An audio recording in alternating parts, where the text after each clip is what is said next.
একবার এমন একটা পরিস্থিতির কথা কল্পনা করার চেষ্টা করা যাক। মানে ধরা যাক একজন মানুষকে পিটিয়ে প্রায় মেরেই ফেলা হয়েছে। হুম, খুবই ভয়ঙ্কর একটা ব্যাপার। একদম। কিন্তু ৩ দিন পর হাসপাতালে যখন তার জ্ঞান ফিরল, সে পুলিশের কাছে দাবি করছে যে তাকে কেউ মারেনি। সে নিজেই নাকি হোঁচট খেয়ে পড়ে গিয়েছিল। রাইট। শুনলেই কেমন যেন একটা ধাক্কা লাগে। আর শুধু তাই নয়, যে মানুষটা তাকে মৃত্যুর দুয়ারে ঠেলে দিয়েছিল সে উল্টো সেই অপরাধীর খাওয়া দাওয়া নিয়ে দুশ্চিন্তায় কেঁদে ভাসাচ্ছে। মানে লজিক দিয়ে বিচার করলে পুরো ব্যাপারটাই ঘোরতর অবাস্তব মনে হয়, তাই তো? ঠিক তাই। আর মানুষের সাইকোলজির ঠিক এরকমই একটা অদ্ভুত অন্ধকার দিকের দিকে আঙুল তোলে এই দৃশ্যটা। আজকের এই গভীর বিশ্লেষণে আমরা এরকমই একটা ডিস্টার্বিং কিন্তু খুব রিয়েলিস্টিক মনস্তাত্ত্বিক সমীকরণ নিয়ে কথা বলবো। হ্যাঁ, আর আমাদের আজকের আলোচনার কেন্দ্রবিন্দুতে আছে বিখ্যাত অসমীয় সাহিত্যিক লক্ষ্মীনাথ বেজবরুয়ার লেখা একটি আইকনিক ছোট গল্প। গল্পটির নাম ভাদুরী। আর এই গল্পটির চমৎকার ইংরেজি অনুবাদ করেছেন বিরিঞ্চি কুমার বড়ুয়া। মানে প্রথম দেখায় এটি নিছক একটা গ্রামীণ দাম্পত্য জীবনের গল্প মনে হতে পারে। কিন্তু আসলে তা নয়। একটু ভেতরে ঢুকলেই বোঝা যায় এটা আক্ষরিক অর্থেই একটা সাইকোলজিক্যাল মাস্টারপিস। এক্স্যাক্টলি। আমাদের আজকের লক্ষ্যই হল একটা প্রথাগত দাম্পত্য জীবনে ক্ষোভের বহিঃপ্রকাশ, অবদমিত রাগ আর অপরাধবোধ ও ক্ষমার যে একটা জটিল সাইকেল তৈরি হয় সেটাকে ডিকোড করা। তো গল্পের শুরুটা হয় খুব সাধারণ। আটপরে একটা গ্রামীণ প্রেক্ষাপটে মাঠ থেকে এক কৃষক কাজ সেরে বাড়ি ফিরছে। কিন্তু বেশবড়ুয়া যেভাবে ন্যারেটিভটা বিল্ড আপ করেছেন তাতে পরিষ্কার বোঝা যায় এটি শুধু স্বামী স্ত্রীর রোজকার ঝগড়া বা গৃহবিবাদের কোনো গল্প নয়। রাইট। এটি আসলে মানুষের অবদমিত রাগ বা যাকে বলে রিপ্রেসড অ্যাগ্রেশন আর আমাদের সোশ্যাল স্ট্রাকচার কিভাবে একটা মানুষের মনস্তত্ত্বকে শেকলবদ্ধ করে রাখে তার একটা নিখুঁত ডকুমেন্টেশন। সমাজের নানা স্তরের ফ্রাস্ট্রেশন কিভাবে জমা হতে হতে শেষমেশ সবচেয়ে কাছের মানুষটার উপর গিয়ে বিস্ফোরিত হয়, গল্পটা সেটাকেই খুব শার্পলি ব্যবচ্ছেদ করেছে। একদম ঠিক। তো গল্পের শুরুতেই আমরা দেখি শিশুরাম নামের সেই কৃষকটি মাঠ থেকে ফিরছে, লাঙল উঠোনে রেখে তাড়াহুড়ো করে গোসল সেরে সে সোজা রান্নাঘরে যায় দুপুরের খাবার খেতে। আর ঠিক এই পয়েন্টটি কিন্তু কনফ্লিক্টে ট্রিগার করে। হ্যাঁ, শিশুরাম দেখে তার স্ত্রী ভাদুরী তখনও রান্না শেষ করতে পারেনি, ভাত সেদ্ধ হয়নি, তরকারি চুলে ওঠেনি। আর এই জায়গাটাতে লেখক পরিবেশের থমথমে ভাবটা বোঝাতে কিছু ব্রিলিয়েন্ট মেটাফার ব্যবহার করেছেন। উপমাগুলো সত্যি অসাধারণ। যেমন ধরুন ঢেকিয়া বা এক ধরনের ভোজ্য ফার্ন তখনও কাটা হয়নি, আর মাইদা মানে কাঠের হাতলবালা যে বাঁকা ছুরিটা সেটা মেঝেতে পড়ে আছে ঠিক যেন একটা মৃত ময়ূর বা ডেড পিকক। ও ওয়াও, ওই মৃত ময়ূরের উপমাটা কিন্তু খুব সিগনিফিকেন্ট। আর শুধু তাই নয়, মেঝের উপর পড়ে থাকা ছাই মাখানো কই মাছগুলোকে লেখক তুলনা করেছেন গাঁজার নেশায় চুর হয়ে থাকা কোনো ফকিরের সাথে। সিরিয়াসলি? গাঁজার নেশায় চুর হয়ে থাকা ফকির? হ্যাঁ, ইংরেজিতে বলা হয়েছে ash smeared fakirs intoxicated with puffs of hemp. এই উপমাগুলো শুধু হাসির জন্য বা দৃশ্যটাকে ভিজুয়ালাইজ করার জন্য দেওয়া হয়নি। তাহলে এর পেছনের আসল উদ্দেশ্যটা কি ছিল? এগুলো আসলে শিশুরামের পার্সপেক্টিভ থেকে তার সংসারের একটা স্থবির, দমবন্ধ করা অবস্থাকে তুলে ধরছে। এই যে ছাই মাখা মাছগুলো নড়াচড়া করছে না বা ছুরিটা মৃত পাখির মতো পড়ে আছে, বুঝতে পারছি। এগুলো একটা স্ট্যাগনেশন বা স্থবিরতার প্রতীক, যা ক্ষুধার্ত এবং ক্লান্ত শিশুরামের রাগে আক্ষরিক অর্থেই ঘি ঢেলে দিচ্ছিল। অন্যদিকে ভাদুরীর অবস্থাটাও একটু চিন্তা করুন। সে কাঁচা লাকড়ির ধোঁয়ায় প্রায় অন্ধ হয়ে চুলায় ফু দিয়ে আগুন জ্বালানোর আপ্রাণ চেষ্টা করছে। কিন্তু এই জায়গাটাতে একটা জিনিস গভীরভাবে ভাবার মতো। শিশুরাম এই দৃশ্য দেখে যেভাবে ব্লাইন্ড রেজ বা অন্ধ রাগে ফেটে পড়ে, তার কারণ কি শুধুই এই দেরি হওয়া খাবার? মোটেও না। সাইকোলজিতে একটা দারুণ কনসেপ্ট আছে, ডিসপ্লেসড অ্যাগ্রেশন। ধরা যাক অফিসে আপনার খুব খারাপ একটা দিন কাটল, বসের ঝাড়ি খেলেন, বড় কোনো প্রজেক্ট হাতছাড়া হলো। হ্যাঁ, আর ফেরার পথে ট্রাফিক জ্যামে 2 ঘন্টা আটকে থেকে মেজাজ আরও বিগড়ে গেল। এক্স্যাক্টলি। এরপর বাড়ি ফিরে হয়তো খুব সামান্য একটা কারণে বা বিনা কারণেই কাছের কোনো মানুষের উপর ফেটে পড়লেন। শিশুরামের ক্ষেত্রে মেকানিজমটা একদম সেম কাজ করছিল। হ্যাঁ, সকাল থেকেই তার উপর একটা ডিসপিউটেটাস মুড বা ঝগড়াটা মেজাজ ভর করেছিল। রাইট। শিশুরামের এই পুঞ্জীভূত রাগের পেছনে খুব সলিড কিছু সোশিও ইকোনমিক প্রেশার কাজ করছিল আসলে। একজন সাধারণ কৃষকের লাইফস্টাইলের দিক থেকে চিন্তা করলে বিষয়টা আরও ক্লিয়ার হয়। আগের দিন ছিল কৃষ্ণ একাদশী, মানে ধর্মীয় বিধিনিষেধের কারণে সে জমিতে লাঙ্গল চালাতে পারেনি। আর একজন দিনানা দিন খাওয়া কৃষকের জন্য একটা পুরো কাজের দিন নষ্ট হওয়া মানেই বিশাল একটা মেন্টাল স্ট্রেস।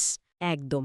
এরপর সকালে মাঠে যাওয়ার পর বলদগুলো তাকে প্রচণ্ড জ্বালিয়েছে, আর সবচেয়ে বড় ট্রিগার পয়েন্ট ছিল প্রতিবেশী বহুয়ার সাথে জমি নিয়ে তার মারাত্মক একটা ঝগড়া। ও আচ্ছা, ওই বহুয়ার সাথে ঝগড়ার ব্যাপারটা। হ্যাঁ, সমস্যা হল ঝগড়াটা হাতাহাতি পর্যন্ত গড়ানোর আগেই বহুয়া বিপদের আঁচ পেয়ে সেখান থেকে পালিয়ে যায়। তার মানে বহুয়ার ওপর তার যে রাগটা ঝাড়ার কথা ছিল, যে অ্যাগ্রেশনটা রিলিজ করার কথা ছিল, সেটা সে করতে পারল না। রাইট। সেই ধ্বংসাত্মক এনার্জিটা তার ভেতরেই ব্লকড হয়ে রইল। এবং এই ব্লকড এনার্জি বা অবদমিত রাগটার আউটলেট কে হবে? কে হবে সেই পাঞ্চিং ব্যাগ? সেই হবে যে সবচেয়ে বেশি ভালনারেবল, যার দিক থেকে কোনো রিটালিয়েশন বা পাল্টা আক্রমণের ভয় নেই। বেজ বড়ুয়া গল্পে খুব সুন্দর করে একটা কথা বলেছেন। একে যুগযুগান্তরের প্রবাদ বা এজ ওল্ড ম্যাক্সিম হিসেবে উল্লেখ করা হয়েছে যে মানুষের রাগ সবসময় স্ত্রীর ওপর দিয়েই প্রশমিত হয়। এটা কিন্তু পেট্রিয়ার্কাল সোসাইটির একটা সাইকোলজিক্যাল প্রজেকশন। সমাজ পুরুষকে শিখিয়েছে যে বাইরের দুনিয়ায় তুমি যদি হেরেও যাও, নিজের বাড়ির ভেতরে তুমি রাজা। একদম। শিশুরামের আগেও বহুয়ার ওপর রাগ করে এসে ভাদুড়িকে মেরেছিল শুধু এই খোড়া অজুহাতে যে ভাদুড়ি বলদগুলোকে ঠিকমতো খেতে দেয়নি। অর্থাৎ ভিকটিম সবসময়ই সেই হয় যে সিস্টেমের সবচেয়ে নিচে অবস্থান করছে। আর ভাদুড়ি চরিত্রটা আসলে এই সিস্টেমেরই একটা ক্লাসিক প্রোডাক্ট। গল্পের বর্ণনায় তাকে ধরিত্রী মাতা বা মাদার আর্থের সাথে তুলনা করা হয়েছে। হ্যাঁ, সে সাধারণত স্বামীর সমস্ত মারধর, গালিগালাজ মুখ বুঝে সহ্য করে নেয়। তার কন্ডিশনিংটা এতটাই স্ট্রং যে সে বিশ্বাস করে এই মাঝে মাঝে স্বামীর হাতে মার খাওয়াটা ঘুম বা ক্ষুধার মতোই স্বাভাবিক, বিবাহিত জীবনের একটা অপরিহার্য অংশ। ঠিক। কিন্তু সেদিন এই সহ্য শক্তির বাঁধ ভেঙে যায়। ধোঁয়ায় বিধ্বস্ত ভাদুড়ি যখন শিশুরামের অকথ্য গালিগালাজ শোনে, তখন সে ঘুরে দাঁড়িয়ে খুব শুষ্ক কণ্ঠে জবাব দেয়। সে বলে, আমি কি মাথা দিয়ে রান্না করব? ঘরে একটাও শুকনা কাঠ নেই। সে শিশুরামকে একটু মাথা খাটাতে বলে। এই যে ঘুরে দাঁড়ানোটা, এটা কিন্তু একদিনের ফ্রাস্ট্রেশন নয়। ধরিত্রী মাতাও তো মাঝে মধ্যে কেঁপে ওঠে, ভূমিকম্প হয়। ভাদ্রির এই জবাবটা ছিল সেই লিমিট ক্রস করে যাওয়ার মুহূর্ত। রাইট। সে এমনিতেই কাঁচা লাকড়ি দিয়ে আগুন জ্বালাতে গিয়ে ফিজিক্যালি এক্সস্টেড। তার উপর যখন বিনা লজিকে তাকে অ্যাটাক করা হয়, তখন সেই পুঞ্জীভূত ক্লান্তি একটা ডেসপারেট রিয়াকশনের জন্ম দেয়। কিন্তু এখানে আমার একটা বড় কনফিউশন কাজ করছে। মানে ভাদ্রি তো সবসময় এসব মুখ বুঝে সহ্য করে, বহু বছর ধরে এসে এই অ্যাবিউজ সাইকেলের ভেতরেই আছে। তাহলে হঠাৎ এই নির্দিষ্ট দিনেই সে কেন ফেটে পড়ল? এটা কি শুধুই ফিজিক্যাল এক্সশন, নাকি এর পেছনে অন্য কোনো সাইকোলজিক্যাল ট্রিগার ছিল? খুব ইন্টারেস্টিং একটা জায়গা পয়েন্ট আউট করেছেন। শুধু ফিজিক্যাল এক্সশন এখানে একমাত্র কারণ নয়। ডাইনামিকটা বুঝতে হলে আমাদের শিশুরামের ইগোর দিকে তাকাতে হবে। আচ্ছা, ইগো? হ্যাঁ, শিশুরামের ভঙ্গুর ইগো আগে থেকেই প্রতিবেশী বহুয়ার কাছে পরাস্ত হয়ে মারাত্মকভাবে আহত ছিল। সে বাইরের দুনিয়ায় নিজের ডমিনেন্স এস্টাবলিশ করতে পারেনি। বুঝতে পারছি। এই অবস্থায় যে স্ত্রীকে সে নিজের প্রপার্টি মনে করে, যার ওপর তার নিরঙ্কুশ আধিপত্য আছে বলে সে বিশ্বাস করে, সেই স্ত্রী যখন তাকে পাল্টা প্রশ্ন করে এবং মাথা খাটাতে বলে, তখন সেটা শিশুরামের ফ্র্যাজাইল ইগোতে সরাসরি একটা বিশাল ধাক্কা দেয়। সে ফিল করে যে তার লাস্ট রিসর্ট অফ সুপ্রিমেসিটাও চ্যালেঞ্জড হচ্ছে। একদম ঠিক। তার সাবকনশিয়াস মাইন্ড তাকে সিগন্যাল দিচ্ছে যে তুমি বাইরেও হেরেছ, এখন নিজের ঘরেও তোমার অথরিটি লুজার হচ্ছে। আর এই ইনসিকিউরিটি থেকেই সে তার রাগ আর ইগোর কন্ট্রোল পুরোপুরি হারিয়ে ফেলে। এই কন্ট্রোল হারানোর রেজাল্টটা হয় ভয়ঙ্কর। সে হাতের কাছে থাকা ওই মাইদা, মানে সেই বাঁকা ছুরিটা তুলে নিয়ে ভাদুড়ির পিঠে সজোরে আঘাত করে। ঘটনাটা এতটাই ভয়ঙ্কর হতে পারত যে শিশুরামের ভাই কিনারাম যদি দৌড়ে এসে তাকে না আটকাত, তাহলে হয়তো দ্বিতীয় আঘাতেই ভাদ্রির মৃত্যু হতো। ভাদ্রি রক্তে ভেসে অজ্ঞান হয়ে মাটিতে লুটিয়ে পড়ে। রাগের যে অ্যানাটমি নিয়ে আমরা এতক্ষণ কথা বলছিলাম, তার ক্লাইম্যাক্স বা চূড়ান্ত পরিণতি ছিল এই বীভৎস ভায়োলেন্স। কিন্তু গল্পের আসল সাইকোলজিক্যাল থ্রিলারটা শুরু হয় এরপর। আমরা ফিজিক্যাল ভায়োলেন্সের এই দৃশ্য থেকে শিফট করে চলে আসি মানসিক ট্রমার এক অদ্ভুত ডার্ক একটা জগতে, মানে হাসপাতালের দৃশ্যে। হ্যাঁ, ৩ দিন পর হাসপাতালে ভাদ্রির জ্ঞান ফেরে। আর জ্ঞান ফেরার পর তার প্রথম প্রশ্নটা কি ছিল শুনলে যে কেউ চমকে যাবে। সে নিজের ব্যথার কথা জিজ্ঞেস করে না, সে জিজ্ঞেস করে সে কোথায়, মানে শিশুরাম কোথায়। রাইট। আর যখন হাসপাতালের অ্যাটেন্ডেন্ট শিশুরামকে বদমাইশ বলে গালি দেয় আর জানায় যে সে এখন পুলিশের লকআপে আছে, তখন ভাদ্রির রিয়াকশনটা খেয়াল করার মতো। সে তো আক্ষরিক অর্থেই শকে আবার জ্ঞান হারায়। এই জায়গাটাতে বেজবড়ুয়া মানব চরিত্রের একটা ভীষণ কমপ্লেক্স লেয়ার উন্মোচন করেছেন। ডাক্তার পরিস্থিতি বুঝতে পেরে বাধ্য হয়ে পুলিশ পাহারায় শিশুরামকে ভাদ্রির বেদের পাশে নিয়ে আসে। এরপর যা ঘটে আধুনিক দৃষ্টিভঙ্গিতে দেখলে সেটা ঘোরতরা বাস্তব মনে হতে পারে। জ্ঞান ফিরে স্বামীর হাতের স্পর্শ পেয়ে ভাদরী যেন তার সমস্ত ফিজিক্যাল পেইন, সমস্ত ট্রমা ভুলে যায়। হ্যাঁ, সে তার স্বামীকে জিজ্ঞেস করে, তুমি কি ঠিকমতো খাচ্ছ? তোমার তো রান্না করে খেতে খুব কষ্ট হচ্ছে। Just think about it. যে মানুষটা তাকে প্রায় মেরেই ফেলেছিল, জ্ঞান ফিরে সে কি না সেই লোকটার ডায়েট নিয়ে চিন্তিত। শুনলে সত্যি অবাক লাগে। সাইকোলজির ভাষায় এটাকে অনেকেই খুব সহজে স্টকহোম সিন্ড্রোম বা ট্রমা বন্ডিং বলে লেবেল করে দেবেন। অ্যাবিউজার এবং ভিকটিমের মধ্যে একটা আনহেলদি অ্যাটাচমেন্ট, যেখানে ভিকটিম তার অ্যাবিউজারের প্রতি উল্টো সিম্প্যাথি ফিল করে, তাই তো? হ্যাঁ, অনেকটা কর্পোরেট জগতে টক্সিক বসের আন্ডারে বছরের পর বছর কাজ করা এমপ্লয়ীদের মতো, যারা একসময় ভাবতে শুরু করে যে বসের এই অ্যাবিউজটাই বুঝি কাজের নিয়ম। আর তারা সেটাকে জাস্টিফাই করতে শুরু করে। আর সবচেয়ে বড় ধাক্কাটা লাগে যখন ভাদুরী ডাক্তারকে ডাহা মিথ্যে কথা বলে।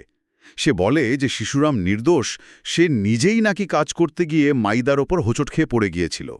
কিন্তু এটাকে কি সত্যি আমরা পিওর ভক্তি বা ট্রমা বন্ডিং বলতে পারি, নাকি এটা ভাদুরীর স্রেফ একটা সার্ভাইভাল ইনস্টিংক্ট? সে তো জানে তার আর যাওয়ার কোনো জায়গা নেই, স্বামী জেলে গেলে সমাজ তাকেই একঘরে করবে। এটা খুবই ভ্যালিড একটা লেন্স, এবং সার্ভাইভাল ইনস্টিংক্ট ডেফিনেটলি কাজ করছে এখানে। কিন্তু বেজবড়ুয়া গল্পে ভাদুরীর যে মনস্তত্ত্বটা এস্টাবলিশ করেছেন, সেটা শুধু ভয় থেকে আসা সার্ভাইভাল নয়। তাহলে এর শেকড় আরও গভীরে। হ্যাঁ, গল্পের একটা খুব পাওয়ারফুল লাইন আছে, she sought her salvation through devotion to Shishuram. তার কাছে স্বামীর প্রতি এই ভক্তিই হল মোক্ষ বা পরিত্রাণ। স্যালভেশন। এই মেকানিজমটা বুঝতে হলে আমাদের পেট্রিয়ার্কাল বা পিতৃতান্ত্রিক কন্ডিশনিংয়ের ভেতরটা দেখতে হবে। এমন একটা সমাজ ব্যবস্থায় নারীদের বড় করা হয় যেখানে তাদের কোনো স্বাধীন সত্তা বা আইডেন্টিটি থাকে না। মানে তাদের এক্সিস্টেন্স একজন পুরুষের আইডেন্টিটির সাথে পুরোপুরি মার্জ হয়ে যায়। ভাদরীর নিজের কোনো আলাদা অস্তিত্ব নেই, সে শুধুই শিশুরামের স্ত্রী। ঠিক তাই।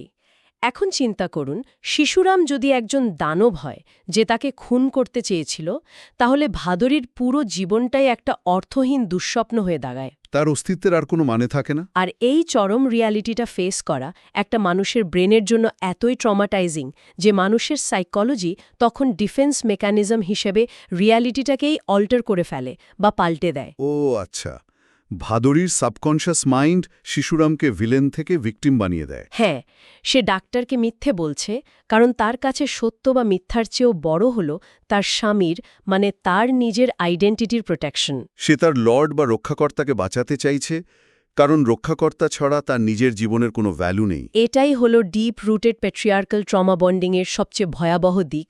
This is so dark and layered. নিজের স্যানিটি বা মানসিক ভারসাম্য বজায় রাখার জন্যই সে নিজের অ্যাবিউজারকে ডিফেন্ড করছে। একদম।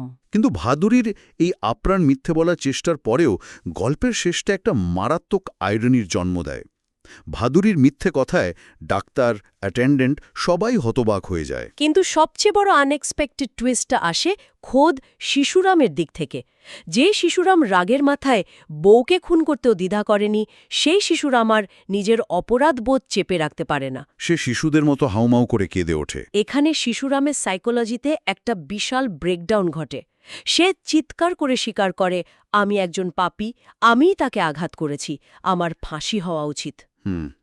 এই যে ট্রান্সফরমেশনটা, এর পেছনের কারণটা কিন্তু খুব ফ্যাসিনেটিং। হ্যাঁ, যখন কেউ আপনার সাথে খারাপ ব্যবহার করে বা পাল্টা আক্রমণ করে, তখন আপনার নিজের রাগ বা ভায়োলেন্সকে জাস্টিফাই করা খুব সহজ হয়। রাইট, আপনি নিজেকে বলতে পারেন ও তো আমাকে ডিসরেসপেক্ট করেছে, তাই আমি মেরেছি। কিন্তু যখন আপনার ভিকটিম পাল্টা আঘাত না করে উল্টো নিঃস্বার্থ অন্ধ ভক্তি দেখায়, তখন আপনার রাগের সেই জাস্টিফিকেশনটা পুরোপুরি ভেঙে পড়ে। সাইকোলজিতে যেটাকে কগনিটিভ ডিসোনেন্স বলে, মানে আপনি একটা জঘন্য কাজ করেছেন, কিন্তু যার সাথে করেছেন সে আপনাকে ভগবান মানছে। এই দুইটা কনফ্লিক্টিং রিয়ালিটি যখন ব্রেনে একসাথে ক্ল্যাশ করে। তখন মানুষ আর নিতে পারে না। একদম নিখুঁতভাবে ধরেছেন। ভাদুরীর ওই নিঃস্বার্থ সমর্পণ শিশুরামের পুরুষতান্ত্রিক ইগোকে ভেতর থেকে দুমড়ে মুচড়ে দেয়। সে তার নিজের মনস্ট্রাস বা দানবীয় রূপটার মুখোমুখি দাঁড়াতে বাধ্য হয়। ভাদুরীর ভক্তি এখানে একটা সাইকোলজিক্যাল অস্ত্রের মতো কাজ করে, যা শিশুরামের লজিককে ধ্বংস করে দেয়। সে বুঝতে পারে ফিজিক্যালি সে ভাদুরীকে হারালেও মানসিকভাবে সে তার স্ত্রীর এই চরম ভক্তির কাছে পুরোপুরি হেরে গেছে। তার পুরুষতান্ত্রিক অহংকার ধূলিসাৎ হয়ে যায়। আর ঠিক এখানেই গল্পের পুরো ডাইনামিক্সটাই উল্টে যায়। ভাদুরী তাকে আইনের হাত থেকে বাঁচাতে চাইছে, আর সে নিজেই আইনের কাছে ধরা দিচ্ছে। কিন্তু আইন তো আর ইমোশন বা সাবজেক্টিভ ফিলিং বোঝে না।